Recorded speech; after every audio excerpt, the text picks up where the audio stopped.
Hello, everybody. What's going on? Welcome back to the sixth episode of the Jungle Hockey Podcast. It's going to be a bit of a different episode this week, as some of you, but probably not all of you know, our co-host, Mr. Joe Kuchaslo, moved on down to Drury State University this week. So he just flew down to St. Louis and is just getting moved in today, actually, into his dorm. So we're without Joey this week, so I'm not going to do too much talking on my own. We have an awesome interview today with a former coach of mine, Brad Veitch. He coached the Mission City Outlaws for years. Super experienced coach with a lot of amazing insight, stories, and just knowledge about the game. You know, he's coached a lot of amazing players and against a lot of amazing players at a few different levels. So we have a great interview for you guys today with him. But before that, just want to get into a few mea culpas or corrections from last episode. So me and Joey, during the Olympic talk, we weren't exactly on the top of our game with some of the stats, I guess, we were reading out. So one of the things I said was, I believe I said Sha'Carri Richardson won gold for St. Lucia, which I don't know how I managed to put that together. Sha'Carri Richardson was in the event, but she ended up losing. She's an American, and she lost to Julian Alfred of St. Lucia in the women's 100-meter final. We talked about St. Lucia winning their first gold medal. So just to correct that, it was Julian Alfred who won the women's 100-meter for St. Lucia and got them their first medal. And then I believe I also talked about Thea Lafond from Dominica winning the country's first ever gold medal. I think I said the name wrong, and I said Dominican Republic. She's actually from Dominica, not the Dominican Republic. And I don't even know if I said her name right, but her name is Thea Lafond. And she won the gold medal in the women's triple jump for Dominica's first ever medal. And the video I talked about that my dad sent me was her brother, Crane Lafond, who plays for Navy Sports Academy in the United States. It's American football he plays, and the video was of him reacting to being told that his sister won the gold medal. So one more correction actually to go over. This one was, oh my goodness, I couldn't believe that we got this one wrong. But I think I said that Emily Kaplan was hired by the Seattle Kraken. It was not Emily Kaplan. I don't know how I got the name messed up, but it was Jessica Campbell who was hired by the Seattle Kraken to coach under Dan Bylsma. I talked about how her and Bylsma have been a really dynamic coaching duo in Coachella Valley in the AHL for the last few years. So I got all the information and all that right, but it was Jessica Campbell, not Emily Kaplan. So congratulations to her on being named the first official female assistant coach in NHL history. That's quite the accomplishment.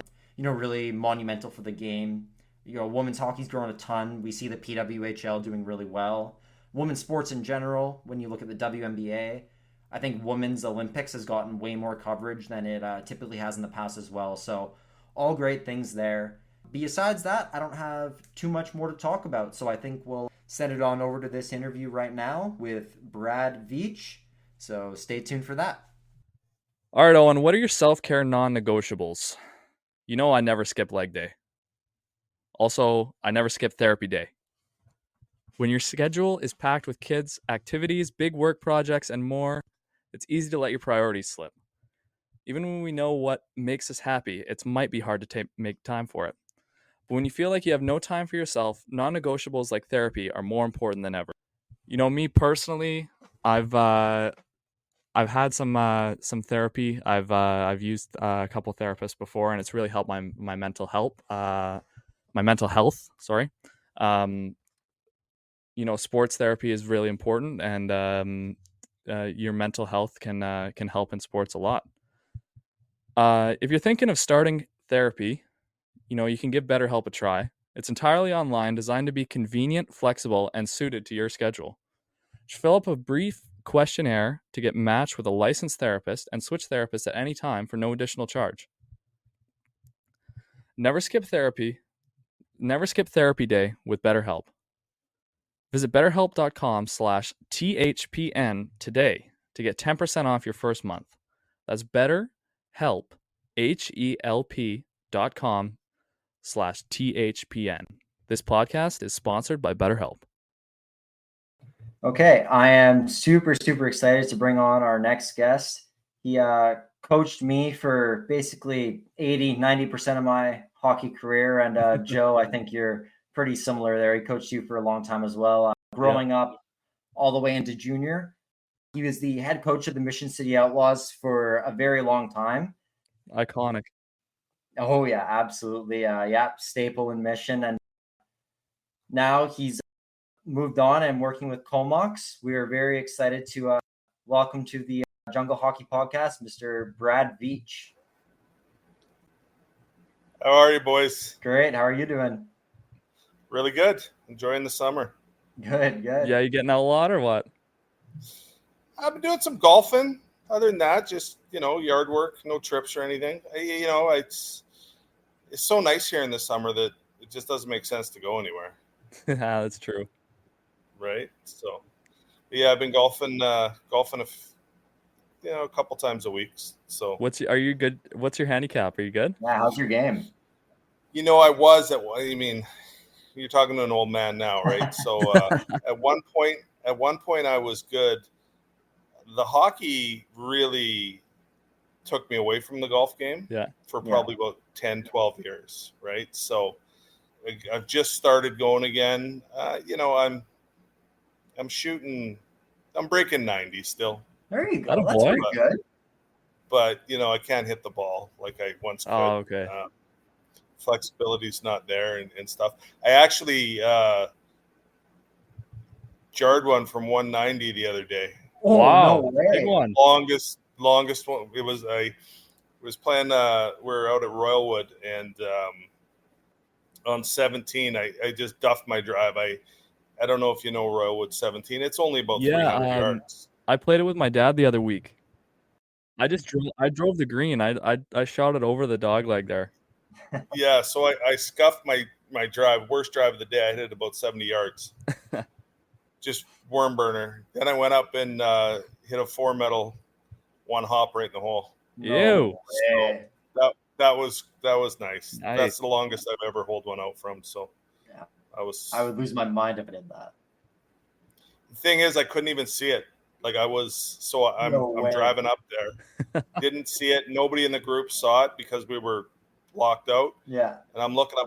I'm looking. I don't see it on the green. I'm like, I thought I hit it perfect. Yeah. And I'm looking, and then all of a sudden I walk over to the hole, and there it is, right? No way. Yeah. So that was cool. That's killer, man. Yeah, that's awesome. Well, Owen, you want to start off? Yeah. Kind of get into the interview a bit. I mean, obviously you've been coaching forever. Obviously, I mean, you played before that. Do you want to talk a bit about just how you kind of got into hockey in the first place, like growing up, just your story getting into it and playing? Yeah, I mean, I grew up with a hockey stick in my hand from the time I was 2 years old, right? So my dad actually worked for the Winnipeg Jets of the WHA, the Brandon Wheat Kings, when I was, before I was even born. And then when we moved out to Mission when I was about 4 or 5, and my dad actually ran the Mission Pilots for years. So I lived at the rink. Hockey was part of my family and culture as long as I can remember, and really hasn't changed. A little hiatus from probably when I was just playing men's league till I had kids. And then once my oldest boy got into hockey, just a couple years before that, I just started coaching. I got into coaching because my nephew was playing juvenile in Mission, and they didn't have a coach. I think I was 26, 27. And he just called me one day and said, we're not going to be able to have a team if we don't have a coach. So that's how I started coaching. And I really loved it. Yeah. Right. Like it was just another way to kind of get that competitive spirit back into you that you missed from playing. And from there, it just kind of came up through the minor hockey ranks, obviously. And then when Scott owned the Outlaws, he called me one day and said, I need somebody to coach his team. So, I mean, they were kind of in shambles, you could say, in disarray. their record every year was horrible, and so I thought, yeah, I'll take it on and do what we can and try and bring some respectability to the organization and win some hockey games. So we did a pretty good job of it over the years. There was one championship. We probably could have had another one if COVID didn't strike. I think we were just poised that year. Like we were. Yeah, you guys were. We were so loaded up for that season. Yeah. But what can you do? Yeah, definitely. So, I mean, obviously you coached in the league for quite a long time. I mean, did you notice, especially, I mean, with the visors being taken out of the league and now being added back, did you notice a big change in the league overall from the start to kind of your last couple of years, or was it pretty much the same? Yeah, no, it definitely changed. The hockey changed. I don't think the hockey I wouldn't say it got worse or anything. But there's just an accountability that wasn't there anymore. Like, I think you started to see more headshots. You started to see more hitting from behind. There was no fear put into people. I mean, 5 years before that, you were accountable on the ice, right, for what you did. And I think that kind of went away a little bit with not only the visors, but also the penalties for fighting, right? Like, yeah, you just couldn't do it, right? You just couldn't do it, or you just sat in the stands and you're suspended. So there's some good and bad with it, right? So I don't know what's better or worse, but I did like the fact that guys had to be accountable for how they played in the past, and they couldn't just run their mouth like they can now, because it wasn't only them. Like, their teammates would tap them and say, "Listen, shut up! Like you're just pissing that guy off over there, and he's going to end up beating somebody else up." Like, just and that kind of just went away from it a little bit. So hopefully, there's a little more respect with that down the road, but with the visors coming back. But I don't know. I think kids are different, right? They change every year, so we'll see. Everybody's got a plan till they get punched in the mouth. Do you think the skill level, you think it went up and down, or up or down based from like when you started? Well, yeah, it definitely did. It went up, and I think it's gone back down. And if we're just speaking about the PJHL itself. Okay. Now, reason being, look at the amount of teams. Yeah. Right? So the PJHL itself, you can't expand like that and keep the quality the same. Like, we are starting to get kids from outside of province a little bit more in that league, but there's also, a lot of competition out there for the junior hockey. Junior hockey has exploded in the States. A lot of kids are going down there to play. So I think the level has gone down just because it's been watered down a little bit, right? Yeah. So I don't think it's where it once was, and strictly because there's more teams. And there's not necessarily more players. Yeah. Well, I mean, there's already been, I mean, there's going to be a second new team in the league since you've finished coaching. And I mean, over the past 5 or 6 years, there's been, I think, 4 or 5 teams added to the league. So you can't, I mean, I would agree with you. You can't really expect to add all these teams and have the level keep the exact same.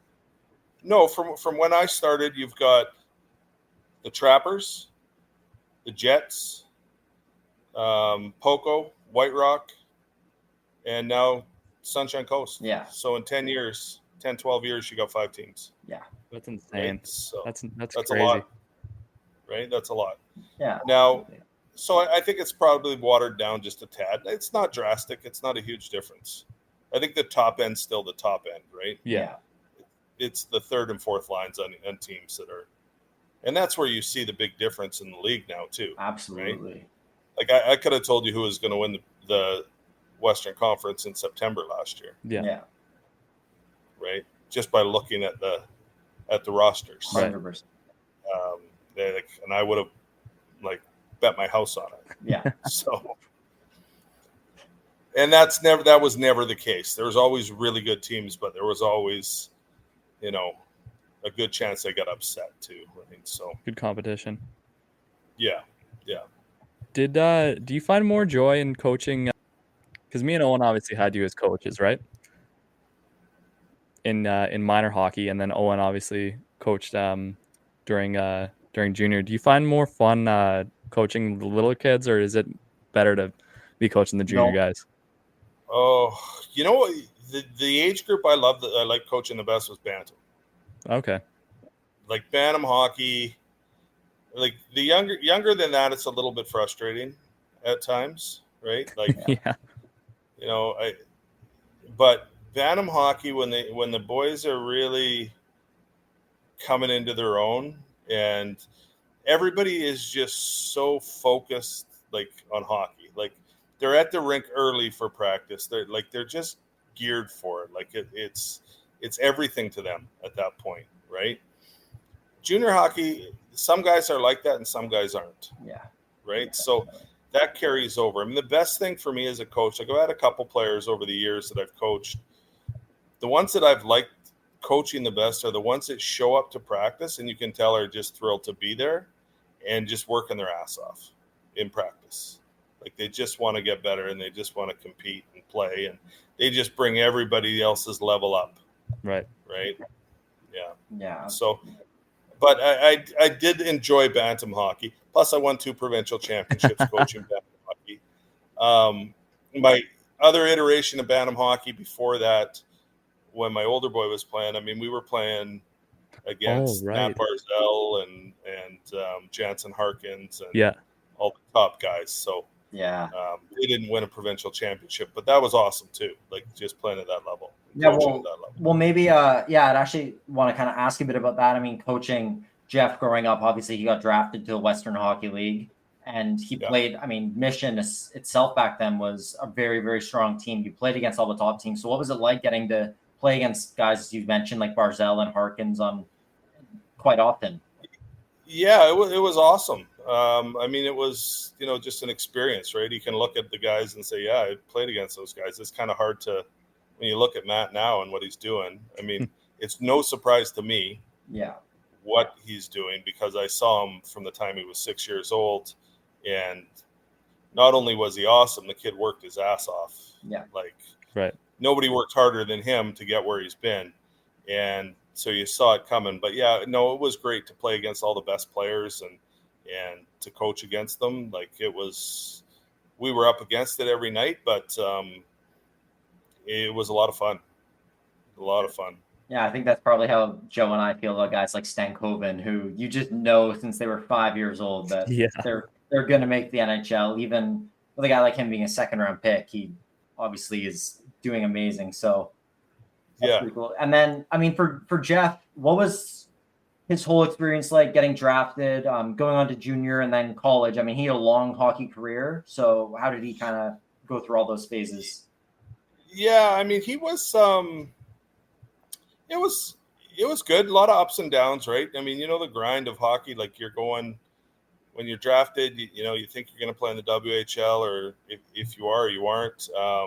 So there's the high of that day, and then there's, when you're at that level, you're also getting invited to, BC Cup, and then you're getting to the 2nd round of it or whatever. And then, but there's heartbreak in it too, because you're trying to compete against the best of the best. And, he had some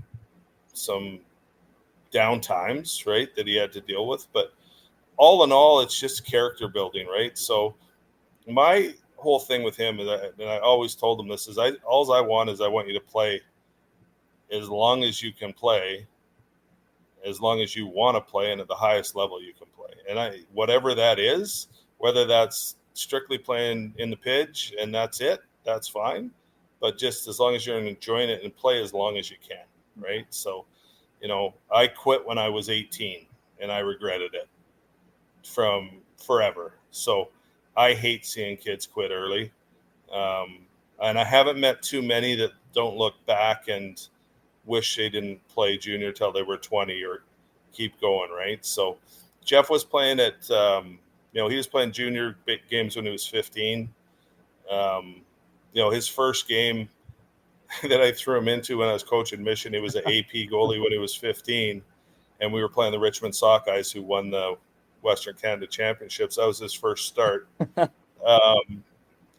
Danton Heinen was on that team. Like they were just a machine, right? So there was no easy games for him. It was 15 years old, and that was it, right? So that was fun. But he looks back on it, and it really was just a lot of fun, and built character to what he is today, right? So that's awesome, man. He must have. How did that go? What was the final? Did he last more than a period? He lasted the whole game. Yeah. So we were bad. The Outlaws were bad. I think they had beat us by an average of 8 goals every game they played us up to that point this year. Okay. And it was 2-2 going into the third. Oh, good for him. And I think he had made like 40 some saves. I think it ended up being like 6-2 because at the end they got a couple 5-on-3s and like that was it. Yeah. But yeah, no, he did really well, like surprisingly well. Yeah. Good for him, man. So, but yeah, it was a cool experience. Yeah, that was probably the first time. That was the first time you. Was that the first time you coached? Did you coach Jeff going up, or was that like kind of the first time you got to coach him? Yeah, I coached him off and on. So how it worked was, remember Landon Hickmott? I don't know if you remember him. And I know the name. So his dad coached as well, Lindsay, and Lindsay played for the Mission Pilots back in the day. Lindsay was a really good player and a great coach. So Landon was a year older than Jeff, so Lindsay would always coach the first year, and then I coached the second year. So in Pee Wee, I'd coach him in the second year Pee Wee, right, or second year Adam. Yeah. And Lindsay coached the first year, and then Landon moved up.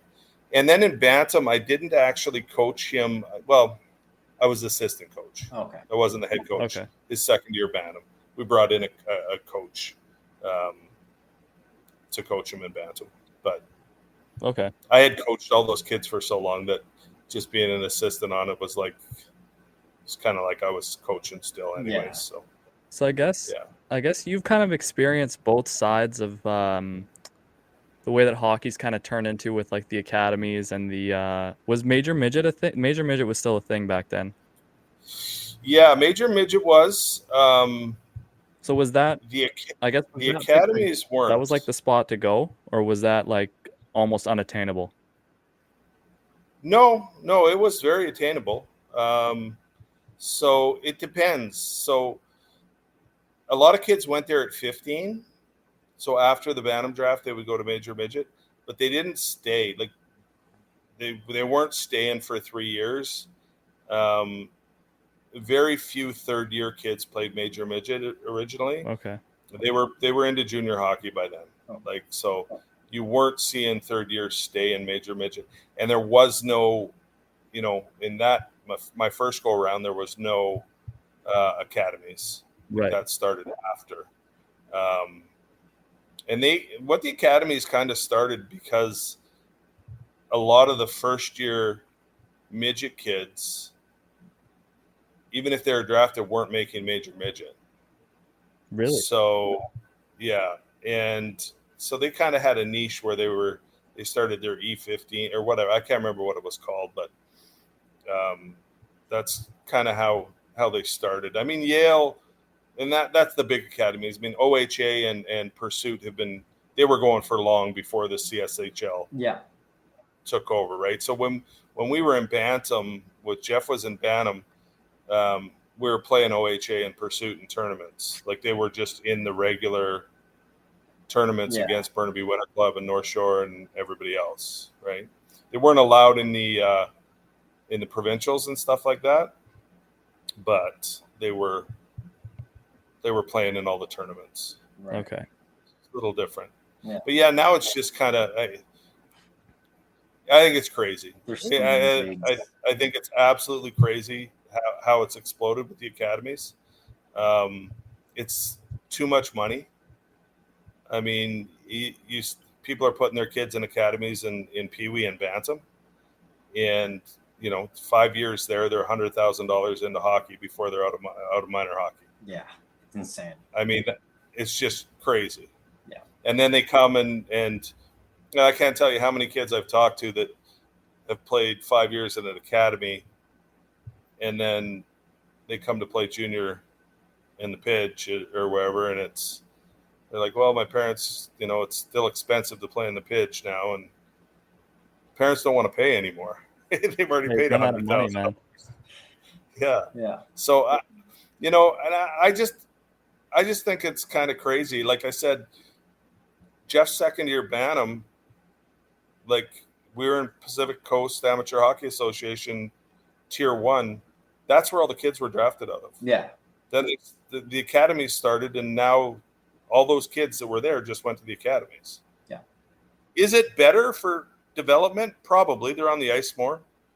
You think they're getting overall better coaching, maybe a little higher level, but if you go look at some of those rosters that were in Pacific Coast Tier 1 hockey before the academy started, those guys are in the NHL too. Oh yeah, absolutely. Right. So I don't know. Hockey's gotten incredibly expensive.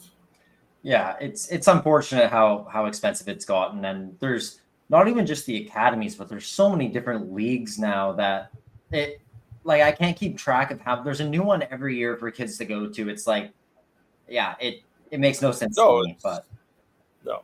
So, and even junior hockey has, right? Yeah. So, when Jeff played in the pitch, it was $2,500 total, right? Yeah. So 6 years later, it's $9,000. Yeah. I mean, that's insane. For the pitch, it was 9. Was that team fees? I think that's that's all. no. All in. It's about 9,000. Right? Yeah, Like, for a rookie. Yeah. Like if you say team fees, league fee, Okay. well, 7, 8, 9, whatever it is. I think it's different for players and it's different for teams. But and Jeff's, when he was 18 in Mission, it was $2,500 total. So it's gone up that much. That was 2016. Right? It doesn't feel like that long ago, man. Like, That's insane. I'm sorry, man, but it just seems to have just skyrocketed. Yeah. It's nuts, man. Well, I mean, yeah. So for Jeff, obviously began his junior career with the Outlaws. You coached there a long time. What was your, full Outlaws experience like? Obviously, you won a championship one year. You went through the COVID season. Everything. Just kind of talk about coaching the Outlaws.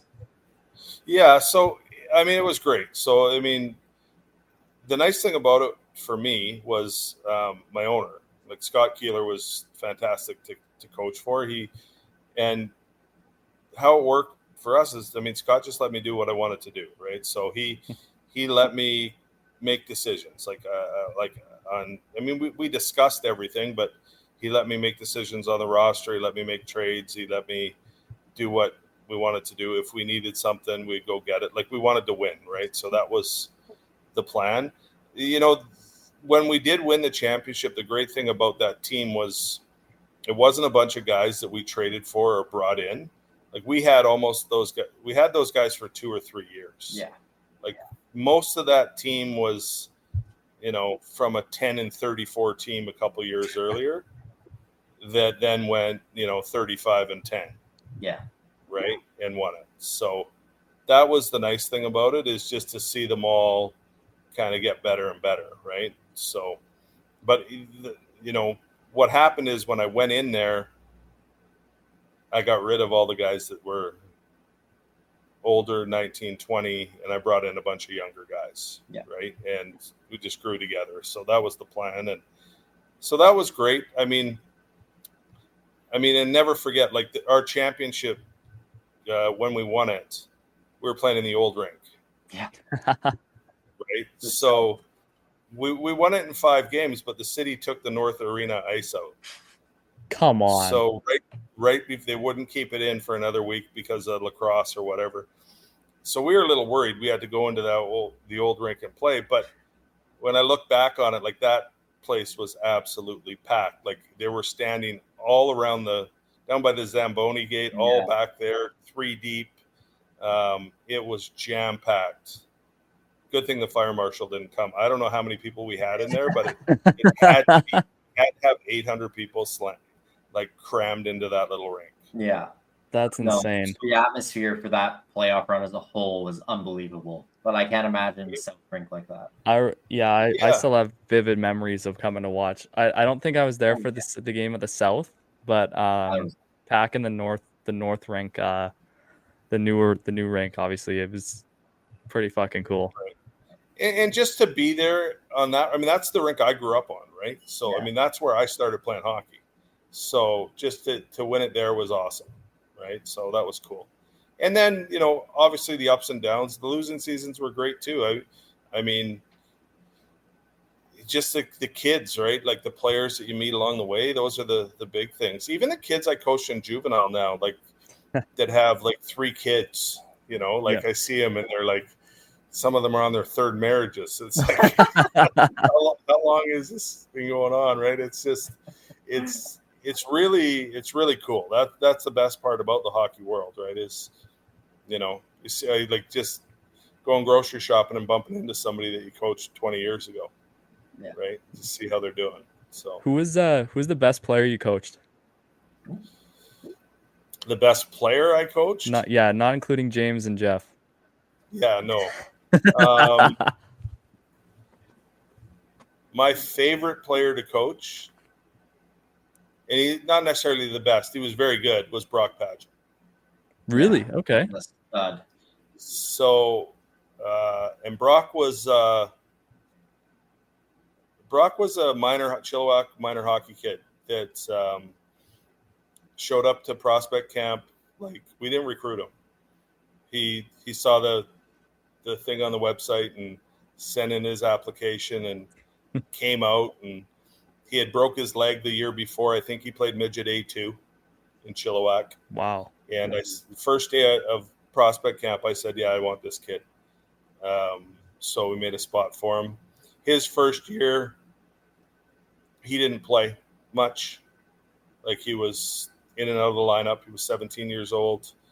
I remember meeting with him before the next season and him asking me, well, am I going to get to play this year? And I said, yeah, you're going to get to play.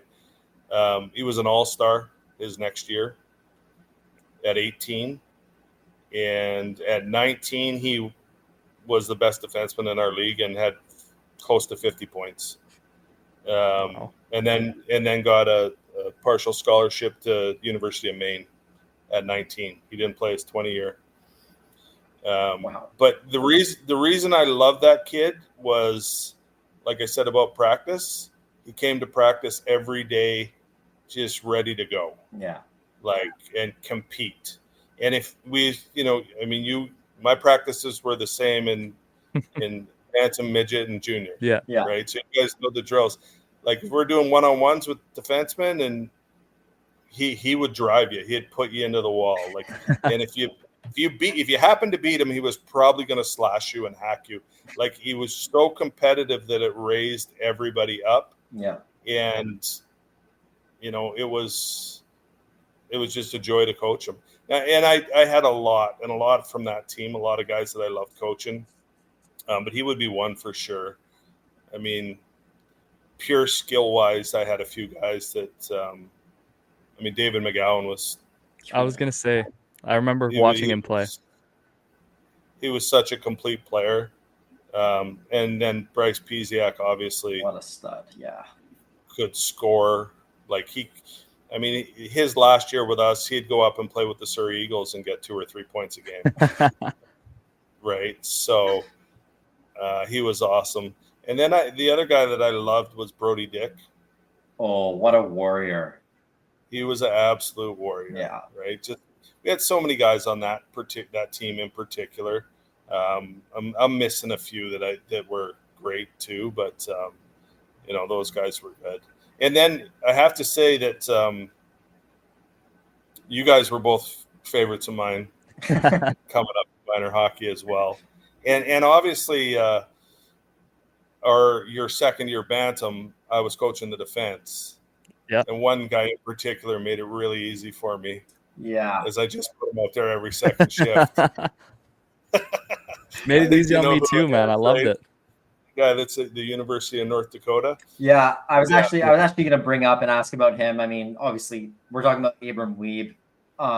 Yeah. I mean, obviously he was an absolute stud to coach growing up, but I don't really think, I mean, at least I didn't at the time, look at him as a future NHL draft pick. Do you want to kind of talk about what it was like coaching him, seeing him grow up, and now seeing him develop, get drafted by Vegas, and play for North Dakota? Yeah, I'm not surprised in the slightest. Yeah. So he was so overlooked in Bantam hockey because of where he played. Kidding. Absolutely. Yeah. Well, and then even at BC Cup, yeah, I was part of the scouting committee for that, and I remember sitting in that room and saying, "You have to take this kid. Like, I don't know what you guys are watching. Yeah, that was. But how can't you take this kid? Like, but it was because he played in Mission. If he was playing in an academy, he would have been drafted in the first 3 rounds. Yeah. There's no doubt about it. Yeah. And luckily for him, he got a shot with the T-Birds, and the coach loved him there right away and put him in a prominent position. But I mean, I remember going to bat for him at BC Cup and saying, like, he's got to be selected. And when I left, I was told he was, and then when I saw the list, he wasn't on it. So, wow. I was, but it's worked out. It's worked out for him. Luckily, he got his opportunity, made the most of it. But talk about a kid that loves the game. No kidding. Yeah. I mean, walking to the rink early. Like, I get to the rink early for practice. He was always already there for an hour. Yeah, absolutely. Right. Yeah. And he had walked down with his bag on his shoulder. Or whatever. Yeah. I mean, he was a great kid to coach too. And then obviously when you want to win, I remember talking to him in the provincials because I was obviously just the assistant coach, but I remember telling him when you're on the bench, because I played him so much. Oh yeah. At the end, I mean, I told him, like, when you're ready to go, stand up. So I know, like, I'm not putting you out tired. So as soon as you stand up, I'll get you back out on the ice, right? So, but yeah, no, he was awesome. It was a lot of fun. Yeah, I mean, when you talk about, I remember those games, guys were fun to coach, being like so eager to learn and get better. I can't think of any better example I ever played with when it comes to just character, leadership, drive, effort, everything. Like, he just. Based on that, I am not surprised at all that he's been able to overcome all these odds and, overcome the past and get to where he is. It's such a crazy thing to look at where he was in second year Bantam and where he is now. Yeah, it really is. And, and he's such a nice kid. Like, you just, like, there is no ego at all on that kid. Like, he is an absolute joy just to be around, hockey or not. Like, and you don't see that with a lot of really good players, right? Like, a lot of them think they're entitled or whatever. Not him. He's a great kid. Yeah, I'll be pulling for him. I hope he makes it one day. That'd be awesome. Yeah, no, me too. Yeah. Us too, for sure. And I'll definitely be buying Canucks tickets if he's ever playing against them. Yeah, that's true. I'll be buying a jersey first. Yeah. Honestly, I don't have a ton else. Joe, do you have much else? I don't think so, man. I just think just thank you for coaching us and kind of a lot of my good minor hockey memories are with you at the bench. Winning the provincials there, and you weren't the head coach, but you were still right in there when it comes to the coaching staff and always putting your word in. It was just awesome to see you every day and at the rink and stuff. And I just just thanks for coaching us. And obviously Owen's done now, and I'm seeing the light at the end of the tunnel almost. So it's been an honor. Yeah, Brad. Yeah. Well, thank you, boys. Thank you. I mean, that when we did win the provincials, that was my 14th time to the provincials. And I hadn't won one yet, so just had to get it done, man. Thank you. And I think, Joe, you got a shutout in that game, did you not? Was it in Nelson? Yeah, well, 1-0 or 2-1? 2-1, man. Ethan Self. 2-1. Yeah, with Ethan Self on the empty net. The goalie turned the puck over at the behind the net, and we scored on an empty netter. That's right. Yeah, That's Yeah. got to be Well, Yeah, it was that's good. top 5 hockey memory for me for sure. unbelievable. Yeah. And then, Brad, thank Yeah, it you was so good. much. Obviously, you coached me for most of my life. You were a huge influence on me, my career. You were never anything but amazing to me. So thank you so much for everything you did for me. Throughout my career, and thank you so much for coming on. It was awesome getting to interview you. Excellent, boys. Good luck with this. I'll be keeping tabs on you. I'm going to go back and listen to Chenye. What he has to say. This is great. Good luck. And Awesome. Thanks, Brad. Keep going. Thanks a ton, Brad. We appreciate it. Okay. This podcast is sponsored by DraftKings. Oh, and you know the beautiful thing about being a sports fan? There's only like 2 days in the whole year without a game. With so much happening and so much action, that makes just about every day game day at DraftKings Sportsbook. You know, it's super easy for new users, first timers to get started. You try betting on something simple, like picking a team to win. You can just go to DraftKings Sportsbook app, select your team, and place your first bet. It really couldn't be any easier. I was looking at some odds today. Rockies plus 180. Seemed like pretty good value. They might have not a very good pitcher on, but that was pretty good odds there. And then the Athletics as well, plus 170. You can combine them in a parlay as well. So, and yeah, if you're new to DraftKings, you got to check this out, man. New customers bet $5 and get $150 in bonus bets right away. You can download the DraftKings Sportsbook app now and use code THPN. That's code THPN for new customers to get $150 in bonus bets instantly when you bet only $5. Only on DraftKings. The crown is yours. Gambling problem? Call 1-800-GAMBLER, or in West Virginia, visit www.1800gambler.net. In New York, call 877-8-HOPENY or text HOPENY 467-369. In Connecticut, help is available for problem gambling. Call 888-789-7777 or visit ccpg.org. Please play responsibly. On behalf of Boot Casino and Resort, 21 plus age, varies by jurisdiction. Bonus bets expire 168 hours after issuance. Deposit and eligibility restrictions apply. See terms and responsible gambling sources at dkng.co/base. Thank you so much to Brad Veitch for joining Joe and I for that interview. It was amazing. Lots of pretty cool stories, especially about some players he's coached for as well as against. Lots of insight into the PJHL, how the league's changed over time, what he thinks is kind of coming for the future of hockey in BC and just in general. So thanks so much, Brad, for doing that.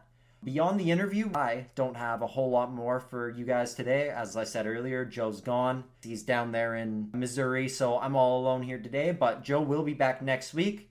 Episode should be back to normal. We'll have another awesome interview coming for you guys. And yeah, Joey should be settled in, so we'll be right back into it. If not, we'll let you know if anything changes. There could be, with Joe's new schedule, some minor scheduling changes. There will still be weekly episodes. We don't expect a lot to change, but might just be something like different dates of release, like different days of the week. So beyond that, as always, thank you so much for listening. Be sure to like, share, follow, subscribe, all that stuff. Continue to listen. Tell your friends about the Jungle Hockey Podcast. We hope you've been enjoying so far, and we're not slowing down. We got a lot more content coming for you guys, even though it was a little bit of a different one this week, but still a great interview, and I hope you enjoyed this episode. We'll see you guys next week for the next one. Thank you.